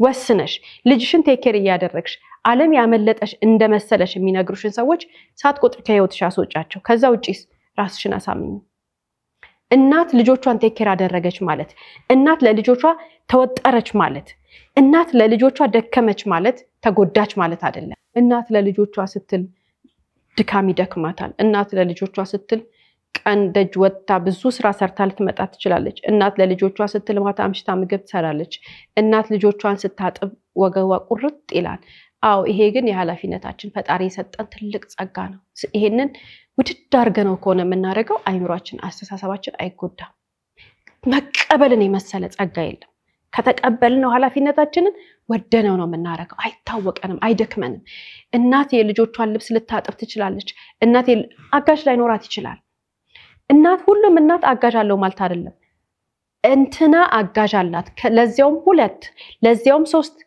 አላት ይኑራት ፈጣሪ ይባርክላት እኔ ከሌለኝ የለኝም ነው እኔ ጉልበቴ ከሆነ እንዴት አርጌ በጉልበቴ ሰዓቴን ተጠቅሜ እንደምሰራ ነው ማሰብ ያለብኝ ይሄንን ነገር ሴቶች እህቶቻችን ወደ ውስጣቸው ያስገቡት የሰው አኒ የሰው ካላየን እንትናኮ እንትናላት እንትናኮ እንትን ስላላት እንደዚህ ናት እከሊት እኮ እንደዚህ ተደርጎላት ነው የወለደችው እከሊት እኮ እንዲ ተደርጎላት ነው ህይወቷን የምትመራው የሚባለውን ነገር ይባርክላት ያርግላት ለሷ ደስተኛ ነን አንቀናም ግን ነገ ጧት ዛሬ ያለንበት ነገር ማለት ለዛሬ ነው ነገ አዲስ ቀን ነው የሚለው ፈጣሪ ቃል የምንመኘውን የምንፈልገውን ነገር ሁሉ ለማስተካከል ጊዜው አለ ሰዓቱ አለ ስለዚህ ምንድነው ዋናው ነገር አይምሮአችንን ማረጋጋትና ዛሬ ያለንበትን ነገር መቀበል ነው የትራንዚሽን ፔሪድ ነው ሁሉ ጊዜም ቢሆን ህይወታችን ላይ የምንሰራ ሰዎች ከሆነን የትራንዚሽን ፔሪድ ላይ ነው ያለነው አንቺ ያለሽበት የመውለድ ሰዓት ላይ ሆኖ አንቺ ወልደሽ ተኝተሽ ከሆነ አንቺ ወልደሽ ልጅ ያሳደግሽ ከሆነ አንቺ ወሰነሻል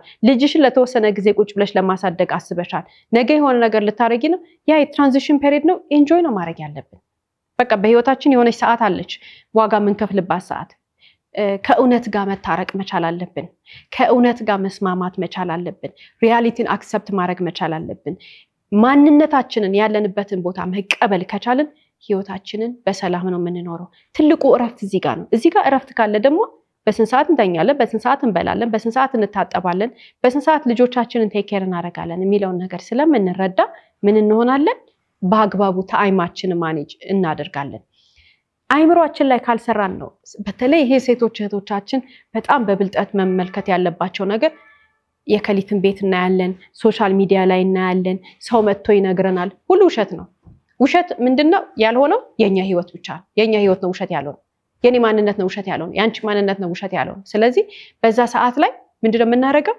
ማንነታችን ነው እውነት ሌላው ዓለም የሚነግረን ነገር በጠቅላላ ውሸት ነው ዓለም የሚዋሸን ነገር ነው ምክንያቱም ዓለም የሚነግረን ነገር አይጠቅመንም ዓለም የሚነግረን ነገር ውስጣችንን ይረብሻዋል እኛ ምንድነው ማድረግ ያለብን እውነት የኔ ህይወት ነው እውነት የኔ ማንነት ነው ያለኝ ይሄ ነገር ነው በዚህ ነው የምኖረው ለነገ ሌላ ነገር ይኖረኛል ለነገ ጠንክሬ እሰራለሁ ለዛሬ ግን ያለኝ ይሄ ነው ፕሮቫይድ ማድረግ የምችለው ለቤቴ ይሄንን ነው እኔ እጅ ላይ ተቀበልኩት ነገር ይሄ ነው በቃ አጋዥ ሊኖረን ይችላል ላይኖረን ይችላል ገንዘብ ሊኖረን ይችላል ላይኖረን ይችላል በትዳር ውስጥ ልንሆን እንችላለን በትዳር ውስጥ ላንሆን እንችላለን የተረገዘው የተወለደው ልጅ ከቦይፍሬንድ ሊሆን ይችላል አባትየው ጥሎ ሄዷል ብቻ አሁን ያለንን ነገር መቀበል ነው ከመቀበል ውጭ ሌላ ነገር የለንም ያንን ነገር ከተቀበል ነው ቤቱ ያምራል ያስጠላ ነገ በጣም ቆንጆ ነገር ይኖረናል ለአራስነት የሚያስፈልግ ዕቃ ኖራት የምትወልድ ሴት አለች ምንም ለአራስነት ደግሞ ማቀፊያ ጨርቅ እንኳን ሳይኖራት የምትወልድ እናት አለች it's okay ሁሉ ነገር ያልፋል ያለኝን ነገር ነው ብቻ መቀበል ያለብኝ የሌለኝን ነገር እያሰብኩኝ እንትን ጎደለ ብሎ የሚያስብ ሰው ይጎዳል። ዛሬ ለዛሬ ያለንን ነገር ተቀብለን ዛሬ ደስተኛ ሆነን ካሳለፍን ሰላማዊ እንቅልፍ ከተኛን ነገ የምንፈልገውን ነገር በሙሉ የምናገኝበት አይምሮ ፈጣሪ ሰጥቶናል። ስለዚህ መረጋጋት ብቻ ነው ያለብን። በመውለድ ምክንያት የዛሬን ደስታችንን እንዳናጣ። መውለድ በረከት ነው። መውለድ ጸጋ ነው። መውለድ ግን ይዞት የሚመጣው ከባድ ኃላፊነት አለ። ከሰውነት ህመም ጀምሮ እስከ አይምሮ ጭንቀት እስከ ተለያየ ነገር የሚያመጣው ነገር አለ። ያንን ነገር ሁሉ መረዳት ነው ያለብን። ስለዚህ ራሳችን ላይ እንስራ። ከዛሬ ባልታሪኮቻችን ጋር ተነስተን እንግዲህ ለበርካታ ሴቶች እህቶቻችን ልንል የምንፈልገው ነገር ምንድነው? ለመውለድ ያሰቡ እህቶቻችን፣ ወልደው አራስ ቤት ያሉ እህቶቻችን፣ ከዚህም በተጨማሪ ደግሞ አራስ ቤታቸውን ጨርሰው ግን ልጆቻቸውን እየተንከባከቡ ያሉ እህቶቻችን ትልቁ ማድረግ ያለባቸው ነገር ብለን የምናስበው ምንድነው? አይምሯቸው ላይ መስራት፣ ራሳቸው ላይ መስራት፣ ሰውነታቸውን በአግባቡ ከመጠበቅ ጀምሮ አስተሳሰባቸው ላይ ደግሞ ዕውቀታቸውን የሚጨምሩ ነገሮችን ሁሉ መመልከት፣ ማዋየት፣ ከባለሙያ ጋር ከተማሩ ሰዎች ጋር በዚህ ነገር ላይ ዕውቀት ካላቸው ሰዎች ጋር ብለን ከምናምንባቸው ሰዎች ጋር በደንብ አድርገን ተማሪ ሆነን መማር ነው የሚጠቅመን። ሴቶች እህቶቻችን ይሄ ኃላፊነት በጣም ትልቅ ኃላፊነት ነው፣ ግን በክብር ነው የምንቀበለው። ይሄ ኃላፊነት በጣም የሚያደክም ኃላፊነት ነው፣ ግን በፍቅር ነው የምንደክመውና የምንቀበለው። ይሄ የእናትነት ኃላፊነት በጣም አሰልቺ ይሆናል አንዳንድ ቀን፣ ግን በፍቅር ነው የምንሰለቸው። በመልካም ነገር ተቀበለ ነው ማለት ነው። አይምሯችን ይሄንን ነገር አምኖ እናትነት የሚባለውን ኃላፊነት በአግባቡ የምንወጣ ከሆነ ለፈጣሪያችን ታማኝ ልጆች ነን ማለት ነው። ምክንያቱም ሴቶች ሆነን ይሄ ክብር የተሰጠን ፈጣሪ ስላመነን ነው አይደል? ፈጣሪ ያመነንን እምነት ደግሞ ታማኝ ልጆች መሆኑን የምናሳየው ኃላፊነታችንን፣ ድካማችንን፣ ፍቅሩንም፣ ደስታውንም ሁሉንም ነገር ወላጅነትን፣ እናትነትን በአግባቡ ስንቀበለው ነው። ይሄም መረዳት የምንችልበትን ነገሮች በአግባቡ መመልከት ነው። ስለዚህ እንደነዚህ አይነት ፕሮግራሞች የሚያግዙን በፍቅርና በትኩረት ልጆቻችንን እንድናሳድግ ነው ስንል ሌሎችን በርካታ ፕሮግራሞችን ተከታተሉ፣ እዩ፣ መጽሐፎችን አንብቡ።